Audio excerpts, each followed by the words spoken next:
আহ, আবার আপনার কাছে প্রশ্ন, এবং আপনি প্রশ্নটা বাইপাস করবেন না। সেটা হলো এটা বাস্তবতা, আমাদের চারপাশে অনেক সিঙ্গেল মাদার, সেই জায়গা থেকে বলা।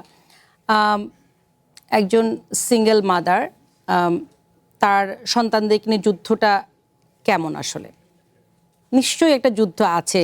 এটা আপনি হয়তো সাহসী, মানসিকভাবে আপনাকে সামাল দিচ্ছেন। বললাম যে সবার তো আসলে সিঙ্গেল মাদার ব্যাপারটা তো আসলে অনেক চ্যালেঞ্জিং, মাদারহুডটাই চ্যালেঞ্জিং। কিন্তু এখন সবার মানে কে কিভাবে আসলে নেবে, কিভাবে সামলাবে, সেটা তো একান্তই যার যার জীবনের উপর আসলে ডিপেন্ড করে, সে কীভাবে জীবন দেখে বা জীবন দর্শন বলেন, আসলে সামাজিকভাবে তার অবস্থানও বলেন, সব কিছু নিয়ে। তো আমার জায়গাটা হচ্ছে যে আমার মনে হয় কি আমি আমি ঠিক আছি ওদের জন্য, ঠিকঠাক। মানে আপনি বাবা, আপনি মা, এটা নিয়ে আপনার কোনো ধরনের আমার কোনো কমপ্লেন নাই, কমপ্লেন নাই, বা আপনি কি ভার বোধ করেন না? আপনি কি ভার বোধ করেন না? সো এটা আমাদের, মানে এটা আমারও মনে হয় যে আমাদের মনে হয় সমাজ এগিয়ে যাওয়ার একটা জায়গা এটা, যে আমি আসলে এটা আমার চয়েস, যে আমি আমরা একা সিঙ্গেল মাদার হিসেবে আমি নিতেই পারি সন্তানদের ভার। কিন্তু আমাদের সমাজের কিছু ট্যাবু থাকে, তো সেখান থেকে আসলে বারবার আপনাকে এই ক্লিশে প্রশ্নটা আমি করছি, যে সবাই জানতে চায় যে একটা সিঙ্গেল মাদার আসলে অনেক ভার বাহির থাকে কিনা। এই যে প্রযুক্তির ব্যবহার বেড়েছে, আপনার সন্তান তো খুব ছোট, এখনকার বাচ্চারা তো খেতে খেতে মোবাইল দিচ্ছে, আপনার সন্তানদের? আমার আমার বাচ্চাগুলোকে আমি কখনোই ফোন দেই নাই, এবং বেডরুমে আমি কখনো ফোন ইউজ করি, এখন অবধি করি না। তো ওদের কাছে যদি আপনি ফোন দেন বা রিমোট দেন, ও টাচ করবে না। সো এটা আমি একদম শুরু থেকে চেয়েছিলাম, আমি চেয়েছিলাম বলে এটা পেরেছি।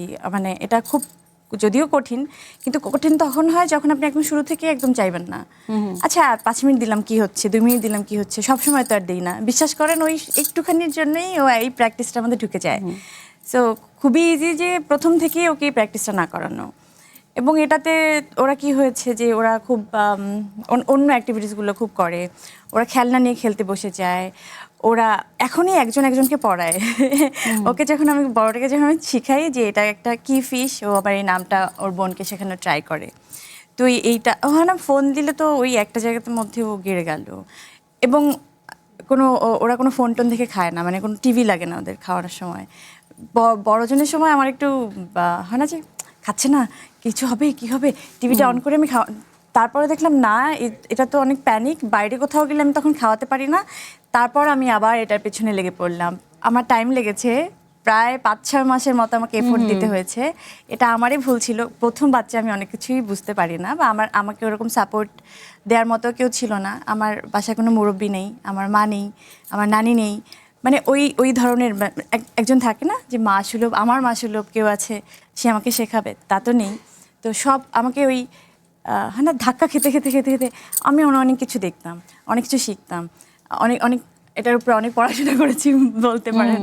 হ্যাঁ, নিজেকে একদম কি তৈরি করা, কি করবো না, হ্যাঁ খুব খুব খুব এটার উপর আমি এফোর্ট দিয়েছি। এবং আলহামদুলিল্লাহ, মাশাআল্লাহ, যে আমার বাচ্চাগুলো আসলে আমি ডিজিটাল এসব জিনিসপত্র থেকে আমি অনেক দূরে রাখতে পেরেছি, এবং এটা খুব ভালো।